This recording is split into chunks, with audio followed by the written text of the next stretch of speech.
अब चलिए जान लेते हैं कि कमेंट ऑप्शन होता क्या है। तो देखिए ऊपर के रिबन में आपको कई सारे ऑप्शन यहाँ पे शो हो रहे हैं, होम, इंसर्ट, पेज लेआउट। तो ये होता है रिव्यू वाले ऑप्शन में, ठीक है। ये देखिए रिव्यू का ऑप्शन दिख रहा है, बस इस पे क्लिक कर दीजिए और यहाँ ये रहा आपका न्यू कमेंट का ऑप्शन।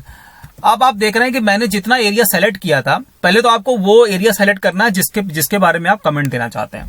अब जैसे ही मैं इस पे क्लिक करूंगा तो आप ये देखिए कि एक ये पूरा हिस्सा जितना मैंने सेलेक्ट किया था वो हाईलाइट हो गया है और एक लाइन यहां से देखिए एक बनती हुई एक लाइन आ रही है पतली सी, यहां तक गई है। ये रहा कमेंट। अब यहां पर मैं कुछ भी टाइप करना चाहूं, कुछ भी आप टाइप कर सकते हैं, वो टाइप आप यहाँ पे कर दीजिए। जैसे आप माजी को रिमार्क देना चाहते हैं, कुछ इलेबोरेट करना चाहते हैं, तो वो आप यहाँ पे टाइप कर सकते हैं। और जब ये मतलब आपका स्टूडेंट या जिसको आप बताना चाह रहे हैं वो ओपन करेगा तो उस रिमार्क को वो पढ़ पाएगा। ये वैसे का वैसे ही वहां पे रहेगा, ठीक है। थोड़ा सा और एक आध और करके देख लीजिए। मान लीजिए यहां से लेकर यहां तक का मुझे दूसरा रिमार्क देना है, तो फिर न्यू कमेंट पे क्लिक कर दीजिए, दूसरा यहाँ रिमार्क आप यहाँ पे टाइप कर सकते हैं। तो इस तरह से आप कमेंट ऑप्शन का यूज कर सकते हैं माइक्रोसॉफ्ट वर्ड में।